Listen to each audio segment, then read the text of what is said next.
The big focus this evening on India. Global Prime Minister Modi is in Poland. Remember, it's part of his visit later on to Ukraine. Prime Minister Modi's historic visit comes after the last PM was there was in 1979, which was Morarji Desai.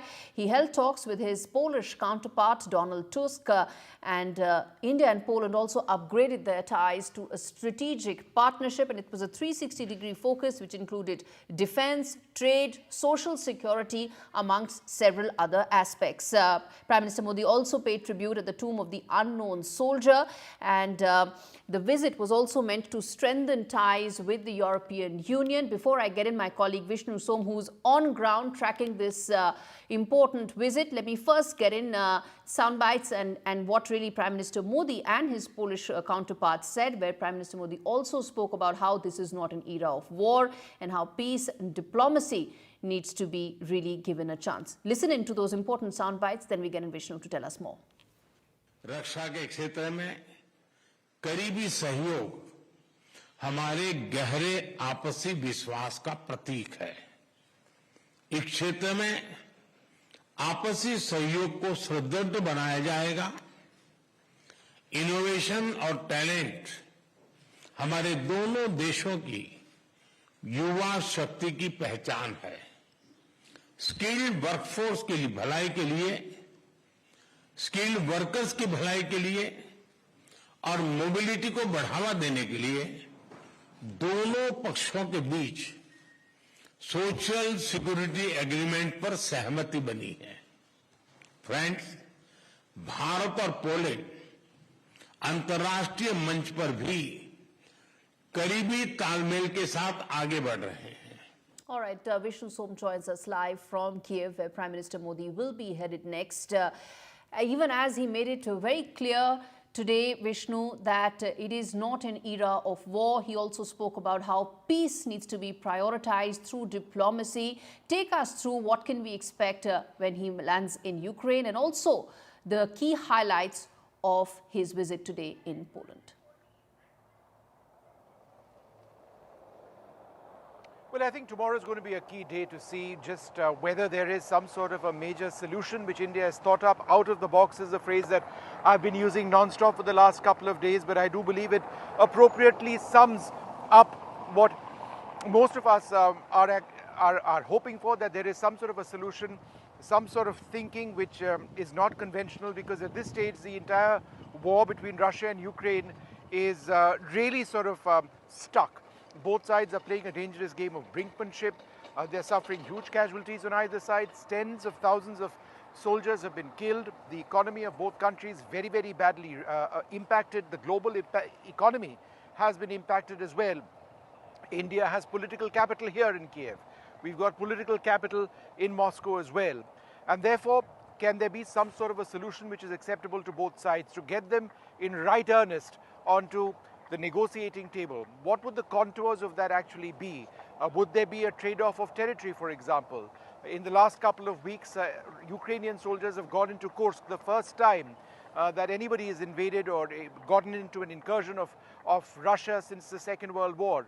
On the other hand, Ukraine has been losing territory more and more steadily on the east, in the Donetsk and the Lugansk front. So could there be a trade-off where you stick with, Russia sticks with what they have on the east, and they do not expand any further while Ukrainian soldiers come down? Now that is a solution which at the moment is not acceptable to Ukraine, who say that, look, every square inch of our territory is important. But then, there is a process of give and take which has to be established, and that certainly goes for Russia as well. For example, the Crimea, which was annexed by Russia, the Ukrainians feel very strongly about that, and that took place in 2014. Would that be a possible part of the solution as well? It has to involve some level, many say, of a territorial swap, or both sides agreeing not to expand further. So will that be a possibility? We'll know tomorrow. The PM is going to be here tomorrow morning. It's going to be a short trip. He'll be meeting the Ukrainian President Volodymyr Zelensky. Will there be a joint statement between both sides? That's unclear at this stage. But that would be important, because that would be an indicator that, there has been some sort of agreement, perhaps looking ahead at the future.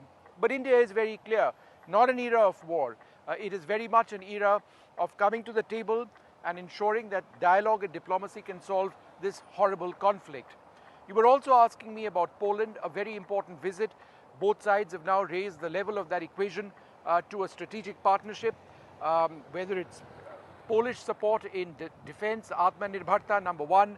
Number two, artificial intelligence, green technology. These are all areas that Prime Minister Modi spoke about and invited Poland to actually be a part of. So let's see where India and Poland go with that relationship. But 45 years after an Indian Prime Minister visited Poland, it is a very important visit indeed at this stage. But let's come back to Ukraine briefly. Rajiv Gupta is known as the farmer king of Ukraine, a man who came to this country with $200 in his pocket. He now accounts his company, Kusum Enterprises, for more than 40% of the sales of all Indian manufactured medicines in this country. It's a company which has continued to work throughout the war. It's one of the most incredible examples of Indian entrepreneurship anywhere perhaps in the world. More than 3 decades back, a young Indian, Rajiv Gupta, came to Ukraine with what about a couple of $100 in his pocket. He now runs one of the largest pharmaceutical companies in this country. 40% of all Indian pharmaceuticals sold in Ukraine come from Kusum Enterprises, from Kusum Pharma, and he joins us over here. $200 is all that you came with, right? Yeah, that was a big money for that time. It's still big money now, but that said, you now employ 1,000 odd people in this country, and you continue to operate despite the war. How difficult has it been? It was a bit difficult initially, but if you see the courage of local people, you feel like, no, you can continue. Why not? And you employ how many people over here? 1,100. We've seen the Indian community over here, by which I mean students, of course, leave en masse a couple of years back. You helped out in that process. There's a small Indian community in Kyiv as well, right? Did they all stay behind or have they all gone back? I think maybe up to 10 families left behind it. And how many families were there earlier? More than 500 people. Yeah. But currently, I think maybe up to 20 people are living in Ukraine. It's a bit, you have to get used to sirens, air attacks, alerts, What does that feel like? Because I'm coming over here after 2 years, and the first thing I heard as we drove into, as our train came into Kyiv, was an air raid siren. The train stopped for a few moments, then carried on going. And then I heard it again today. And I remember what it was like 2 years back. That's not changed. It's become worse in a sense. You're getting used to this. Like Vishnu, if you start from the yesterday evening till now, 69 drone attacks was taking place. Kyiv is a bit safer city. I think one of the most safest city as far as warfare is concerned. We have our Prime Minister coming into Ukraine as well. Do you believe some out-of-the-box solutions are welcome, are important? Are you hopeful of something like that happening? Let's hope for the best. I cannot say anything, about this. This is really difficult time, Yeah. So let's hope that something will come out of this visit. Right. It's been wonderful speaking to you. Thank you so much indeed. There you have it, Rajiv Gupta, an entrepreneur over here for so many decades, doing incredible work in the pharma industry. These medicines go to save lives at a time when routes into and out of Ukraine are so very difficult, even within the country, to ensure that basic medicines reach the right people. It's saving lives in a very direct way. Thanks very much. Thank you for speaking to us. Thank you very much. Indeed. Thank you. Let's also listen in to this conversation that my colleague Uma Shankar Singh had. In fact, he spoke from the tomb of the unknown soldier, where Prime Minister Modi also laid a wreath. Take a look. This is the memorial of Poland's unknown soldiers who sacrificed their lives for Poland in different wars. This includes Polish soldiers who lost their lives during the First World War and the Second World War. According to information given to us here, during the First World War, when such guns were used, that the bodies of Polish soldiers who lost their lives on the war front were mutilated, and it was not possible to identify them. Their identity and names could not be known. That's why this memorial has been named as Memorial of Unknown Soldiers. Here, the eternal fire remains lit 24 hours a day. This is a very similar memorial like we were having at Amar Jawan Jyoti at India Gate in New Delhi, and the National War Memorial built after that. Guards are always posted here, which changes every hour's time. This memorial is actually a symbol of Poland's military resolve. Poland had to go through many battles for its independence and had to face the powerful armies of Germany and Soviet Union. Facing many challenges, Poland gradually ensured its independence. This place is not only a military memorial, but also a symbol of Poland's national identity. Prime Minister Narendra Modi reaching here during his visit to Poland and honoring these unnamed soldiers of Poland on behalf of India shows how India has been stood shoulder to shoulder with Poland. Be it the Battle of Monte Cassino, in which Indian soldiers also contributed, or the battle in which the Polish army fought on its own, suffered martyrdom of thousands of soldiers and strengthened itself as a nation. Paying tribute to a very important monument of the wars and the barbarities imposed on the Poland shows that India not only remembers the bloody history of Poland, but also how to build a common path to future with the memories of the entire history. This is a message for that too. It was actually the attack on Poland that started the Second World War, so the country does have a very bloody history of achieving its independence. On that note, we slip into a very short break on India Global. We come back on the other side with India-Bangladesh ties, and is something as basic as flooding leading to now a rift between the two countries. Stay with us, we come back with that.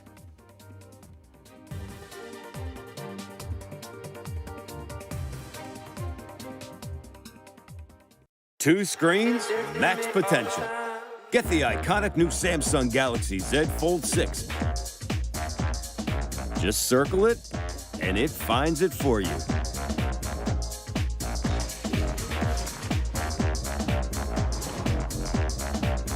All on the UK's best network for 10 years. No wonder Samsung owners choose EE. Buy now and save £576 when you trade in.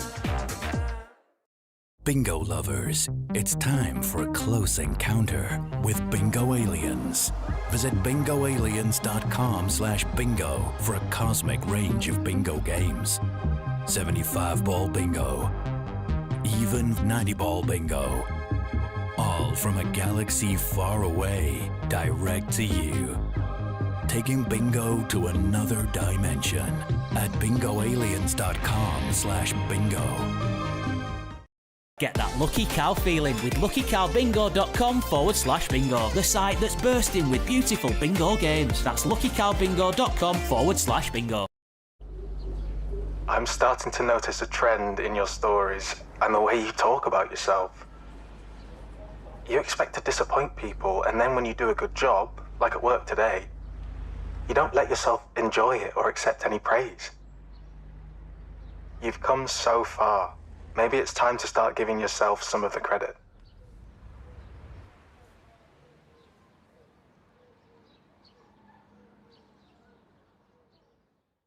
Now I'm 50, I want to make sure I have all the tools I need to look after my lot. And I've done enough waiting around. That's why I'm with Cover Today, the only over-50s life insurer with no waiting period. Unlike other insurers who could make you wait up to 2 years for full cover, with Cover Today, you're fully covered from day one. Plus, you get your choice of a £125 gift card. Don't wait around to look after your loved ones. Get Cover Today. To find out more, call our friendly UK team or visit covertoday.co.uk. Wouldn't life be so much easier if you could control your blinds at the touch of a button? With Ultra Smart Blinds from Appeal, there's no chains, cords or wiring, because these stylish blinds are driven by a rechargeable power pack. New Ultra Smart Blinds from Appeal, the intelligent solution for home shading.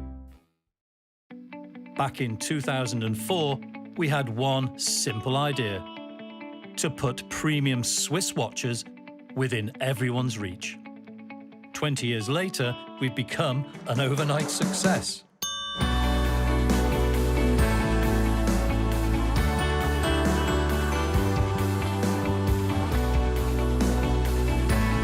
Still never heard of us? Christopher Ward. Do your research.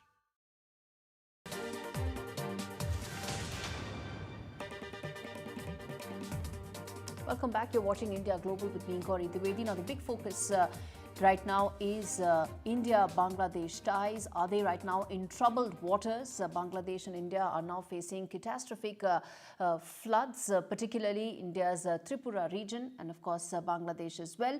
15 people have died so far in this massive flooding that has been going on since the 21st of August. Relentless rains, monsoon rains are the reasons why it has been flooding in parts of Tripura and Bangladesh. But Bangladesh, meanwhile, the government there feels, and a lot of the social media there says that, and they blame India for it. They say that India released the dam water from the Dumbur dam, and that's the reason why there has been flooding in Bangladesh. They also say that India did not give any prior warning before releasing water. India has clarified on it. The MEA has made a statement on it saying very categorically that it is not the case. What happened was relentless rainfall, because of which there was automatic release of dam water, which is normally the case. Nothing different this time around. But the case in point, does it reflect now a growing mistrust between two neighbors in the wake of the political unrest and flux that Bangladesh has witnessed in the last 3 weeks or so? Is this testimony to how the relationship between India and Bangladesh has now taken a turn? Maybe in the next couple of months, it could see that kind of unease as India and Bangladesh work out a different framework to try and work such issues out together. That's the big debate that we are having on India Global. Joining me is Major General Ruzman, who is the president of Bangladesh Institute for Peace and Security Studies. I also have Yashabur Rahman, who's the web editor of the Business Standard. Thank you so much, gentlemen, for taking out the time. And that's my question I want to ask both of you, which is that the fact that there is mistrust on something that is a regular feature in that part of the country. It happens every year. There is monsoon rainfall, and because of which this kind of flooding does take place very regularly. But it's being raised in a manner that is indicative of a growing mistrust between Bangladesh and India. Is that the case? Let me start with you, General. There is a general atmosphere of mistrust due to various political reasons. I also see that there is a perception that the water is released without any early warning. Although MEA releases have said that they did warn, but they have also said that the warning was continued only up to 21st, after which they say that due to power outage, communication could not be carried out. Therefore, I think there was also a lack of communication from the Indian side to Bangladesh for early warning systems to be activated. But in general, the people are of the perception that the flooding happened, and the flooding happened in a tsunami-like style, and it is because sufficient early warning was not given by the Indian side before opening the dams. Okay, I am reading out the statement which says heavy rainfall has been continuing since August 21 in the whole of Tripura and adjoining districts of Bangladesh. In the event of heavy inflow, automatic releases have been observed. It also goes on to say that data showing rising trend has been supplied to Bangladesh up to 1500 hours. On 21st of August, at 1800 hours, due to flooding, there was a power outage leading to problems of communication. Still, we have tried to maintain communication through other means created for urgent transmission of data. So, in fact, Yashab, let me ask you this. The statement is quite clear, but why is it leading to so many questions being asked? Mohammad Yunus also, in fact, asked the Indian High Commissioner to Bangladesh then to come immediately after these questions were raised. You put the dots together, it does indicate that the relationship has definitely taken a turn where even regular issues end up becoming major challenges. It does. Right. I think there's a lack of trust. Right. It does. Yashabur Rahman, please. Yashabur Rahman. Yeah.